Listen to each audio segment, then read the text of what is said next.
அறிவுதான் உங்களை தகுதிப்படுத்தி இருக்கிறது. அறிவுதான் உங்களை ரட்சிப்புக்குள்ளாக நடத்தி இருக்கிறது. அறிவுதான் உங்களுக்கு அந்த ஆற்றலை தந்து அதை செயல்பட வைக்கிறது. மனிதன் 3 பகுதியா இருக்கிற ஆவி மனிதன், ஆத்துமா மனிதன், சரீர மனிதன். நீங்கள் ரட்சிக்கப்பட்ட பொழுது 3இல் 1 பகுதியாகிய ஆவி மனிதன் மாத்திரம்தான் ரட்சிக்கப்பட்டிருக்கிறான். அந்த 3இல் 1 பங்காகிய அந்த ஆவி மனிதன் மாத்திரம்தான் தேவ நீதிமான் ஆக்கப்பட்டு இருக்கிறான். இந்த ஆவியான தேவன் உங்க ஆவி மனுஷனை மாத்திரம்தான் பார்த்து அவர் உன்னை குறித்து ரொம்ப சந்தோஷமா இருக்காருப்பா. நீ உன்னை குறித்து சந்தோஷமா இருக்கிறியா? இதுதான் கேள்வி. விசுவாசித்தால் தான் தேவனுடைய மகிமையை காண முடியும். விசுவாசிக்கிறவங்க தான் எல்லாம் கிடைக்கும். விசுவாசத்தின் மாத்திரம்தான் தேவனுக்கு பிரியமா இருக்க முடியும்.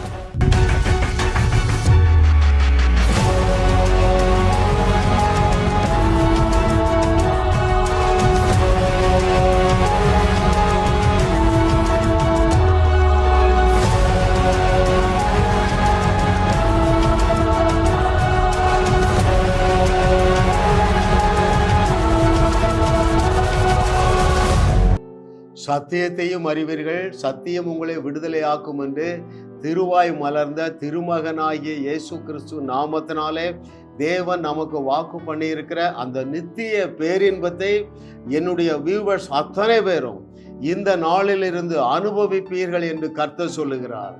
தேவன் நமக்கு கிருபையாக தந்த 203வது அவருடைய அனந்த ஞானம் நம்மை நீதிமான் ஆக்கும் அறிவு. மிக முக்கியமான சத்தியத்தை ஆவியானவர் கற்றுத்தர போகிறார். அறிவுதான் உங்களை தகுதிப்படுத்தி இருக்கிறது. அறிவுதான் உங்களை ரட்சிப்புக்குள்ளாக நடத்தி இருக்கிறது. அறிவுதான் உங்களுக்கு அந்த ஆற்றலை தந்து அதை செயல்பட வைக்கிறது. ரைட்? ஆகினால்தான் ஓசியா சொல்லுகிறார், பவுல் சொல்லுகிறார், இயேசு கிறிஸ்து சொல்லுகிறார். என்ன சொல்றாங்க? அறிவு இல்லைன்னா அவுட்டு. அதை விட மோசமான வார்த்தை சொல்றாருங்க. யாரு? நம்ம ஓசி. அவர் என்ன சொல்றாரு? என் ஜனங்கள் அறிவில்லாமையால் சங்காரமாகிறார்கள். ரைட்? மதம் என்ன சொல்லுகிறது? என் ஜனங்கள் ஜெபம் பண்ணாமனால் சங்காரமாகிறார்கள். ரைட்? அப்படி அல்ல. அடுத்தது யாரு? இயேசு கிறிஸ்து. அவர் என்ன சொல்றாரு? சத்தியத்தையும் அறிவீர்கள், சத்தியம் உங்களை விடுதலையாக்கும். பவுல் என்ன சொல்றாரு? அவரை அறிகிற அறிவே மேன்மை. அப்போ நீங்கள் சங்காரமாக்கப்பட்டு இருக்கலாம். சத்தியத்தை சரியாக அறியாதது மட்டும்தான் காரணம். நீங்கள் விடுதலை இல்லாமல் சிங்கக்கவியிலையும் சிறைச்சாலைக்குள்ளேயும் கடன் பிரச்சனையிலையும் நீங்க சிக்கி தவிக்கிறீர்களா? அறியாமையே பிரச்சனை, வேற எதுவுமே பிரச்சனை கிடையாதுங்க. நீங்கள் ஒரு மேன்மையான வாழ்க்கை வாழவில்லை என்றால் அவரை அறிகிற அறிவின் மேன்மையை குறித்து உங்களுக்கு நாலேஜ் இல்லை. மேன்மையான வாழ்க்கை என்றால் என்ன சொல்லட்டுமா? பிரதானமா முதலாவது அவர் மேல வைத்திருக்கிற ரிலேஷன்ஷிப், அன்பு, உறவு.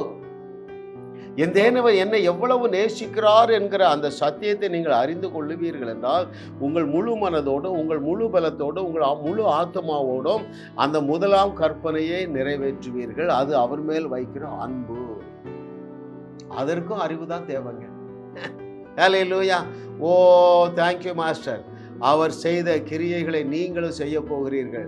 அதை விட பெரிய கிரியைகளை செய்து அவருடைய வார்த்தையை உறுதி செய்து, ஓ பூமி சமுத்திரத்தினால் நிறைந்திருக்கிறது போல அவரை அறிகிற அறிவினால் நீங்களும் நானும் இணைந்து இந்த வையகத்தை வெளிச்சத்திற்குள்ளாக கொண்டு வர போகிறோம் என்று கர்த்தர் சொல்லுகிறார். ஆமென். அல்லேலூயா. பாருங்கள், இன்றைக்கு ஒரு சத்தியத்தை அறிய போகிறோம். அறிவினுடைய இம்பார்ட்டன்ஸ். ரைட்? அங்கே ஏசாயா தீர்க்கதரிசன புஸ்தகம் 53வது அதிகாரம் 11வது வசனம். ஏசாயா 53:11 நான் உங்களுக்கு வாசிக்கிறேன். அவர் தமது ஆத்தும வருத்தத்தின் பலனை கண்டு திருப்தியாவார். தன் தாசனாகிய நீதிபரர் தம்மை பற்றும் அறிவினாலே அநேகரை நீதிமான்கள் ஆக்குவார். எதனால? அவரை பற்றிய அறிவினால். நல்லா நீங்க கவனிங்க. ரொம்ப interesting as well as very very important truth we are going to learn from the scripture. என்ன எழுதியிருக்குது பாருங்க. என் தாசனாகிய நீதிபரர், அதாவது இயேசு கிறிஸ்து தம்மை பற்றும் அறிவினாலே அநேகரை நீதிமான்கள் ஆக்குவார் என்று 2000 ஆண்டுகளுக்கு முன்பதாகவே நம்முடைய நாதனாகிய இயேசு கிறிஸ்து உங்களை சிலுவையில பார்த்துட்டாராம். அது எப்படி சொல்லுகிறது? அவர் தமது ஆத்தும வர்த்தத்தின் பலனை கண்டு திருப்தி ஆவார். தேவன் இன்றைக்கு ரொம்ப திருப்தியா இருக்காருங்க. ஏன் தெரியுமா? நாம எல்லாரும் அவருடைய பிள்ளைகளாக இருக்கிறோம். அது சிலுவையினால் வந்த ஆசீர்வாதம். இன்னும் அதை குறித்து என்ன எழுதியிருக்கு பாருங்களேன். 10வது வசனம், ஏசாயா 53:10, கர்த்தரோ அவரை நொறுக்க சித்தமாகி அவரை பாடுகளுக்கு உட்படுத்தினார். அவருடைய ஆத்துமா தன்னை குற்ற நிவாரண பலியாக ஒப்பு கொடுக்கும்போது அவர் தமது சந்ததியை கண்டு 2000 ஆண்டுகளுக்கு முன்பதாகவே உங்களையும் என்னையும் சிலுவையிலே அவர் தொங்கும் போது பார்த்து விட்டாருங்க. அவர் கண்ணில் பட்டுட்டோம், அதனாலதான் ரட்சிக்கப்பட்டோம். ஹல்லேலூயா. இப்போ அடுத்த ஸ்டெப் என்னன்னா, அவரை அறிகிற அறிவினாலே அநேக நீதிமான்கள் ஆக்கப்பட்டு இருக்கிறோம். அவரை அறிகிற அறிவினால, எந்த அறிவினாலே நாம் நீதிமான் ஆக்கப்பட்டோம், அதைத்தான் நம்ம தியானிக்கணும். அதுதான் நாம் அடிக்கடி பார்க்கிற 2 கொரிந்தியர் 5:23. நாம் அவருக்குள் தேவனுடைய நீதி ஆகும்படியாக, ரைட்? பாவம் அறியாத அவரை பாவமாக்கிறார். ஏன் ஐயா அவர் பாவமானார்? பாவமே அறியாத அவரை ஏன் தேவன் பாவமாக்கினார்? எப்போ உன் மேல என் மேல இருந்த பாவத்தை தூக்கி அவர் மேல வச்சுட்டு, அவர் மேல இருந்த நீதியை தூக்கி நம்ம மேல வைத்ததுனால நாம் தேவ நீதிமானானோம். அவர் பாவம் ஆயிட்டார். 2 கொரிந்தியர் 5:21 ஒரு நாளும் மறக்காதீர்கள். ஹல்லேலூயா. ஆமா. இந்த அறிவு, எந்த அறிவு? அத்தனை தலைப்பில் பார்க்கிறோம். நம்மை நீதிமான் ஆக்கும் அறிவு, ரைட்? இந்த அறிவு உங்களுக்கு வந்துட்டுனா நீங்கள் அநேக பாவங்களிலிருந்து வெளியே வருவது மாத்திரமல்ல, தேவனோடு நல்ல கனெக்ஷன்ல இருப்பீங்க. ஒரு பாவம் செய்த உடனே ஓடி ஒளிந்த நம்முடைய முதல் பெற்றோர் செய்த முட்டாள்தனத்தை நீங்க செய்ய மாட்டீர்கள். அவர் என்ன முட்டாள்தனம் பண்ணாங்க? தேவன் உண்ணக்கூடாது என்ற அந்த பழத்தை பறித்து உண்டு விட்டார்கள். உடனே என்ன முடிவு பண்ணிட்டாங்க? இவங்களே தங்களுக்கு நியாய தீர்ப்பு கொடுத்துட்டாங்க. என்ன நியாய தீர்ப்பு? அவ்வளவுதான், எல்லாம் போச்சு, என் தேவன் என்ன நேசிக்க முடியாது, நான் அவ்வளவு அக்கிரமம் பண்ணிட்டேன்னு ஓடி ஒளிஞ்சிட்டாங்க. தேவன் அவருடைய கரத்தை பிடித்து இழுக்கவில்லை. நீ தான் சூஸ் பண்ணணும். அருமையான தேவர்களே, இந்த பாவமும் இந்த சாபமும் நிறைந்த உலகத்துல, இந்த விழுந்து போன உலகத்துல நம்முடைய கீழ்ப்படிதலிலே குறைவு இருக்கும் பொழுதும் நீங்கள் நீதிமானாக்கப்பட்டிருக்கிற அந்த ஸ்டேட்டஸ் கொஞ்சமும் இறங்காதுங்க. ஹல்லேலூயா. ஓ, thank you Lord for your goodness. What a loving daddy. ஆமென். நான் ரொம்ப குதூகலமா இருக்கேங்க. ஏனென்றால் என்னுடைய கிரியைகளினால நான் நீதிமான் ஆகவில்லை. அநேகருக்கு தாங்கள் ரட்சிக்கப்பட்ட பொழுதே நீதிமான் ஆகிவிட்டோங்கிற நாலேஜே இல்லைங்க. பொசுக்குன்னு அவிசுவாசம் வந்துடும். சில வீடுகளில் எழுதி போட்டிருப்பாங்க, நீதிமான் பனையை போல செழிப்பான்.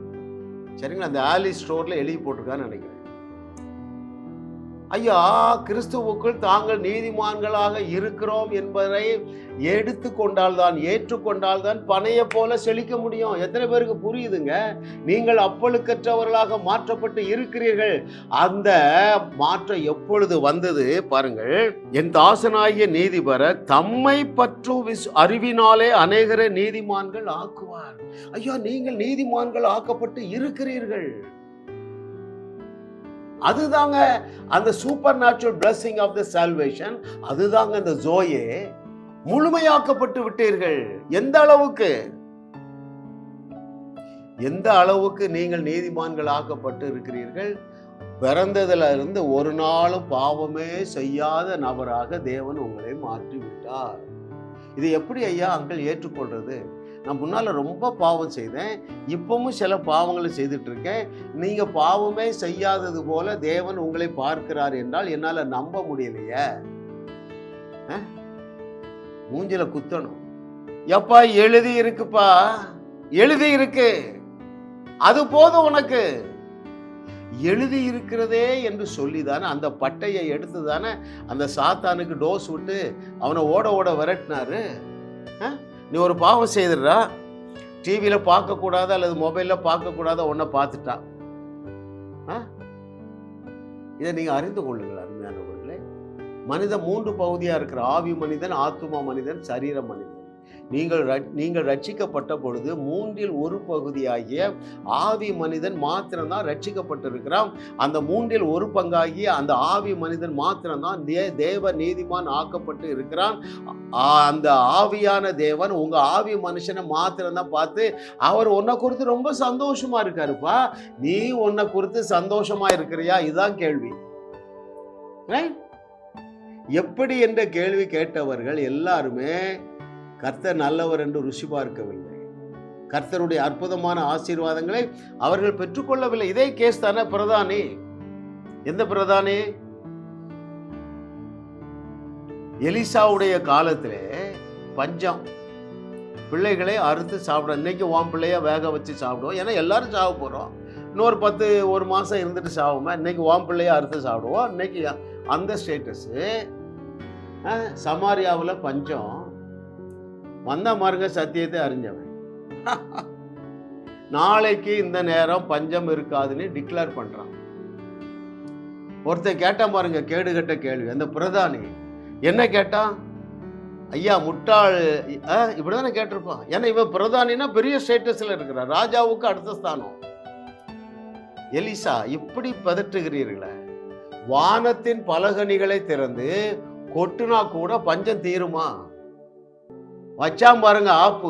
யாரு? எலிசா. டேய், நீ உன் கண்ணால தான் பாப்பா தவிர நீ சாப்பிட மாட்டா, நீ செத்து போவான்னு சொன்னான் பாருங்க. நீங்க எப்படி கேட்காதீங்க. ஆண்டவருடைய வழிகள் எதையுமே நீங்கள் பிராக்டிக்கலா பார்க்கவே முடியாதுங்க. நீங்க அந்த ஸ்டேட்டஸ்ல வந்துட்டீங்க. உங்களுக்கு ஒரு அளவு வெளிச்சம் வந்துட்டு, அதனாலதான் ரட்சிக்கப்பட்டிருக்கீங்க. ஆமா, இயேசு கிறிஸ்து என்னுடைய பாவங்களுக்காக தான் மரித்தாரு நம்புறா இல்லையா? நீ அதை பார்த்தியா? சிலுவையில இயேசுவை பார்த்தியா? இயேசு கிறிஸ்து தேவன் என்று நம்புறாயே, இயேசுவை நீ பார்க்கலையா? அப்போ எல்லா எழுதியிருக்கிற எல்லா நல்ல வசனங்களையும் ஏற்றுக்கொள்ளுப்பா, தீய வசனங்களை ஏற்றுக்கொள்ளாத. ஏன்? நான் தான் வச்சேன், மரண வசனத்தையும் நான் தான் வச்சேன், ஜீவ வசனத்தையும் நான் தான் வச்சேன். இதை எப்படி நம்புறது? எப்போ மரண மரத்தையும் அவர் தான் வச்சாரு, ஜீவ மரத்தையும் அவர் தான் வச்சாரு. உனக்கு கேள்விக்கு பதில் சொல்லிட்டார்ல, கொஸ்டினுக்கு ஆன்சர் கொடுத்தார்ல, நீ இந்த மரத்தின் கனியை மட்டும் புசிக்காதன்னு சொன்னாரு. அப்பயா நீ அதை பறிக்கிறா? இங்க வசனம் இருக்குது, ஆபிரகாமை தேவன் சோதித்தார். நமக்கு வேண்டாம்ப்பா. அவர் ஒருவரையும் தீங்கினால் சோதிக்க மாட்டார், அதை பறிச்சுக்க. ஹல்லேலூயா. ஓ, what a loving daddy we have. பாருங்கள், சத்தியத்தை சரியாக அறியாதவர்கள் தவறாக போதிக்கிறதுனால நீங்கள் உங்க மைண்ட் செட்டு தவறாக செட் ஆயிடுச்சு. நான் சில வசனங்கள் உங்களுக்கு சொல்ல போறேன் பாருங்களேன். பாருங்க, 5:21 என்ன வாஸ்தவம்? நாம் தேவ நீதிமான்கள் ஆக்கப்பட்டு இருக்கு. நல்லா கவனிங்க. நீங்கள் தேவ நீதியை பெற்றவர்கள் அல்ல, உச்சத்தலையிலிருந்து உள்ளங்கால் வரைக்கும் நீங்க தேவ நீதிமானாக இருக்கிறீர்கள். ரைட்? இதை அறியாத ஊழியர்கள் என்னெல்லாம் தப்பா சொல்லி கொடுக்கறாங்க தெரியுமா? அவங்களுக்கு அதுல உள்ள நிஜம் தெரியல. என்ன நிஜம்? அதற்கு பெயர் தேவ நீதி. அதாவது நம்முடைய கிரியை எதுவுமே இல்லாமல் இயேசு கிறிஸ்து சிலுவையிலே செய்தவற்றை நீங்கள் விசுவாசித்ததுனால நீங்கள் தேவ நீதிமான்கள் ஆக்கப்பட்டு இருக்கிறீர்கள், உங்களுடைய ஆவிய மனுஷன்ல. ரைட்? இரண்டாவது பாருங்களேன், அது விசுவாசத்தினால் மட்டுமே பெற்றுக்கொள்ள முடியும். அந்த விசுவாசத்தினாலே நீங்க ரட்சிக்கப்பட்ட பொழுது 100க்கு 100 பெற்றுக்கொண்டு விட்டீர்கள். 3 சொல்லிட்டேன். முதலாவது என்ன சொன்னேன்? அதற்கு பெயர் தேவநீதி. இது அதாவது நம்முடைய கிரியை எதுவுமே அதுக்கு தேவைப்படல. உங்களை நீதிமானாக்கவோ, உங்களை ரட்சிக்கவோ, உங்களை குவாலிஃபை பண்ணுவதற்கோ, உங்களை எம்பவர் பண்ணுவதற்கோ உங்களுடைய கிரியை எதுவும் தேவையில்லை. அதை வைத்து அவைகளை பெற்றுக்கொள்ள முடியாது. இரண்டாவது, விசுவாசத்தினால் மட்டும்தான் பெற்றுக்கொள்ள முடியும். மூன்றாவது முக்கியமான நிஜம், நீங்கள் மறுபடி பிறந்த பொழுதே நீங்கள் நீதிமான்கள் ஆக்கப்பட்டு இருக்கிறீர்கள். நான் ரட்சிக்கப்பட்ட 25 வருஷம் எனக்கு இது தெரியலங்க. ஐ ஆம் பெர்ஃபெக்ட்லி பெர்ஃபெக்ட்னு 2 வசனம் சொல்லுது. ஐ ஆம் sanctified என்று சொல்லி பல வசனம் சொல்லுது. I have been made God's righteous. இது யாருமே சொல்லி தரல. எனக்கு அதை பற்றி வெளிச்சம் இல்லை. வியாதி, வியாகுலம், குடும்பத்தில் மிஸ் அண்டர்ஸ்டாண்டிங், வேற என்ன, கடன் பிரச்சனை, இல்லாத பிரச்சனையே இல்லை. என் வாழ்க்கையில வந்தாரு பாருங்க ஆண்ட்ரூ உமக்கு. ஹல்லேலூயா. எல்லாமே தலை நேராயிட்டுங்க.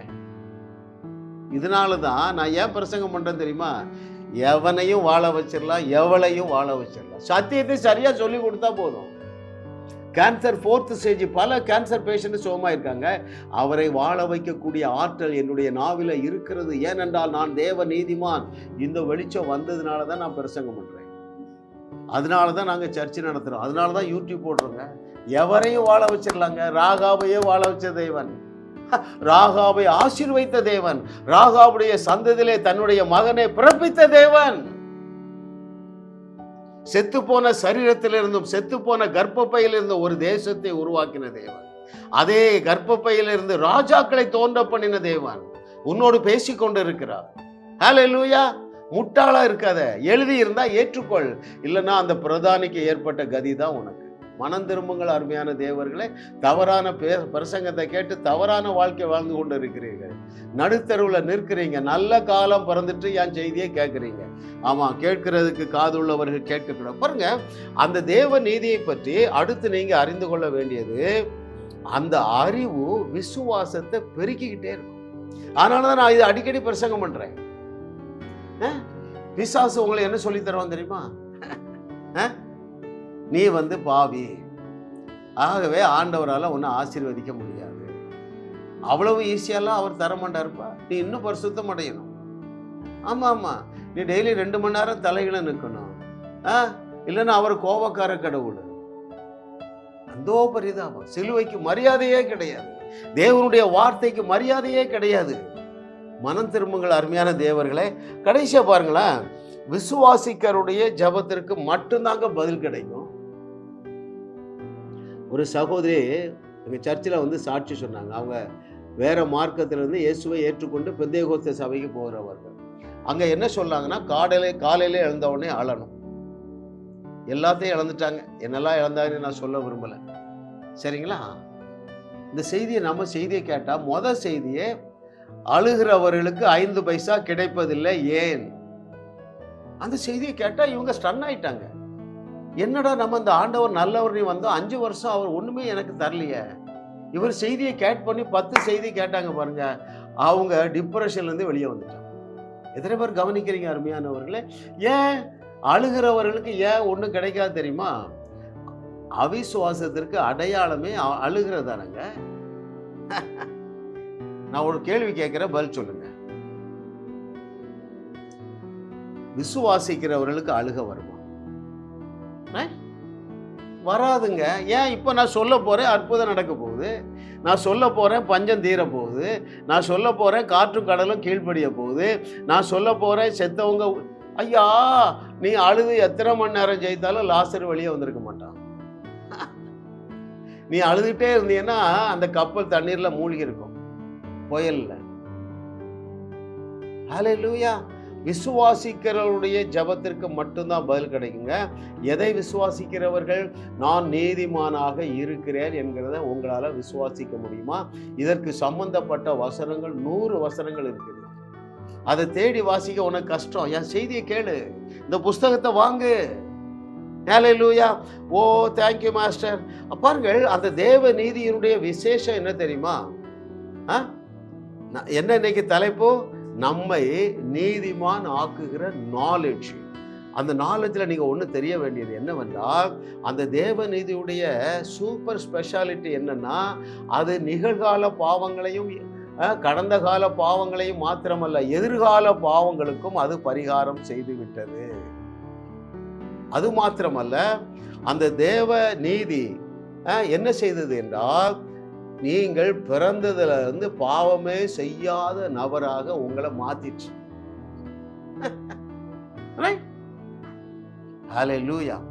ஓ அதாங்க தேவனுடைய இதய துடிப்பு. Heart beat of the lord. Heart beat of our daddy god. அது என்ன தெரியுமா? என் பிள்ளைகள் எந்த பாவமும் செய்யலப்பா. Amen. Hallelujah. Oh thank you lord. What a loving daddy. அதனால தான் அந்த பரிசுத்தத்துக்கு பேர் பரிபூரண பரிசுத்தம். சொல்லுங்களேன் என்னோடு. ஓ என்னை பரிபூர்ணமாக பரிசுத்தப்படுத்துகிற தேவனே உமக்கு நன்றி. ஹல்லேலூயா. இந்த வெளிச்சம் வர வர தேவனை ரொம்ப நேசிக்க ஆரம்பிச்சிருக்கீங்க. அந்த அன்புல நீங்க பழக பழக பழக ஒரு எனர்ஜி ஜெனரேட் ஆகுது. அந்த எனர்ஜி என்ன தெரியுமா? பாவத்திலிருந்து விடுதலை தருகிறது மாத்திரமல்ல, பாவ எண்ணங்களிலிருந்தே விடுதலை தருகிறது. ஆனாலும் விழுந்து போன உலகத்திலே நம்முடைய கீழ்ப்படிதலிலே குறைவு இல்லாமல் இல்லை. அவைகளின் மத்தியிலும் நீ விசுவாசத்தில் உறுதியாயிருப்பாய். விசுவாசித்தால் தான் தேவனுடைய மகிமையை காண முடியும். விசுவாசிக்கிறவள் தான் எல்லாம் கிடைக்கும். விசுவாசத்திற்கிற மாத்திரம்தான் தேவனுக்கு பிரியமா இருக்க முடியும். விசுவாசம் இல்லாமல் தேவனிடத்திலே பிரியமாய் இருப்பது கூடாத காரியம். இந்த தேவ நீதி எப்படி உங்களுக்கு வந்ததுன்னு பார்த்து முடிக்க போறோம். முக்கியமான ட்ரூத்துங்க. உங்களுடைய பிரயாசத்தினாலேயோ உங்களுடைய ஜெபத்தினாலே இல்லைங்க. இயேசுவை உங்களுக்குள்ள எப்படி வச்சிருக்கிறாரு? நீதியாக வச்சிருக்கிறாரு. இயேசுவை உங்களுக்குள்ள எப்படி வச்சிருக்கிறாரு? பரிசுத்தமாக வைத்திருக்கிறாருப்பா. 1 கொரிந்தியர் 1:31, 1 கொரிந்தியர் 1:24 படிங்க. இயேசுவே உங்களுக்கு நீதியாக உங்களுக்குள்ள வாசம் பண்ணுகிறார். இயேசுவே பரிசுத்தராக உங்களுக்குள்ள வாசம் பண்ணுகிறாருங்க. அல்லேலூயா. ஆகையினால் தான் நீங்கள் அப்பழுக்கற்றவர்கள். ஆகையினால் தான் உங்களிடத்தில் பழுது ஒன்றும் இல்லை. அல்லேலூயா. ஐயா, உங்களுடைய பிரயாசத்தினால இயேசு உங்களுக்கு பரிசுத்தமாக முடியாது. உங்களுடைய விசுவாசத்தினாலே நீங்கள் ஏற்கனவே பரிசுத்தவானாகத்தான் இருக்கிறீர்கள். அதுக்கு தான் நீங்க இந்த புக்கை அடிக்கடி படிக்கணும். நீங்கள் ஏற்கனவே அதை பெற்றுக்கொண்டீர்கள். பாருங்க, இந்த நாய் என்ன செய்யுது? சுத்தி சுத்தி வந்து இந்த வாலை பிடிக்க பார்க்குது. ஆனா அதுக்கு என்ன தெரியல, இந்த வால் என்கிட்ட தான் இருக்கு. நீங்கள் நீதிமானாகத்தான் இருக்கிறீர்கள் என்கிற நாலேஜ் வேணுங்க. ஹல்லேலூயா. அப்பொழுதுதான் விசுவாசிக்க முடியாத சூழ்நிலையிலும் தேவனுடைய கரம் வெளிப்படும் என்று உங்களால விசுவாசிக்க முடியும். ஆமென். ஆபிரகாம் விசுவாசித்தானே, ஆகினால் தான் அவன் நீதிமான். ஆபிரகாம் கர்த்தரை விசுவாசித்தான், அது அவனுக்கு நீதியாக எண்ணப்பட்டது. He was considered, but he was not God's righteousness. But you and me are God's righteousness. We are not considered as God's righteousness, but we are God's righteousness. அப்படின்னா என்ன பொருள்? போடு கருப்பட்டின்னு சொல்லுவாங்க பாருங்க. ஆபிரகாம் எப்படி நீதிமான் ஆனா தெரியுமா? சரிப்பா வச்சுக்க, இந்த ஒரு கருப்பட்டியை கூட வச்சுக்க. அப்படிதான் எண்ணப்பட்டார். ஆபிரகாம் கர்த்தரை விசுவாசித்தார், அதை அவர் அவனுக்கு நீதியாக எண்ணினாரே தவிர அவன் நீதிமான் கிடையாதுங்க. சரி வச்சுக்க, போ, தொலைஞ்சு போ, அப்படித்தான். ஆனா நீயும் நானும் ரட்சிக்கப்பட்டு இருக்கிறோமே, நீங்கள் தேவ நீதிமான்களாக உச்சந்தலையிலிருந்து உள்ளங்கால் வரைக்கும் இருக்கிறீர்கள். இதை குறித்து உங்களுக்கு கூடுதல் வெளிச்சம் உண்டாவதாக. ஆமென். ஓ தேங்க்யூ மாஸ்டர். அப்பொழுது பாருங்க,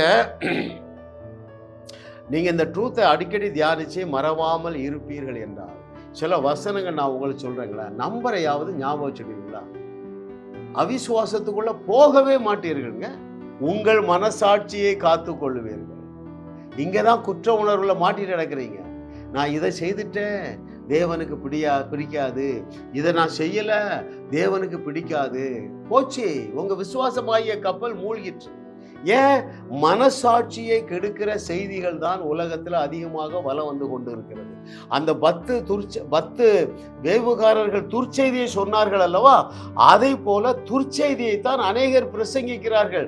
அது என்ன செய்கிறது? மனசாட்சியாகிய கப்பலை சேதப்படுத்துகிறது, விசுவாசமாகிய கப்பலை சேதப்படுத்துகிறது.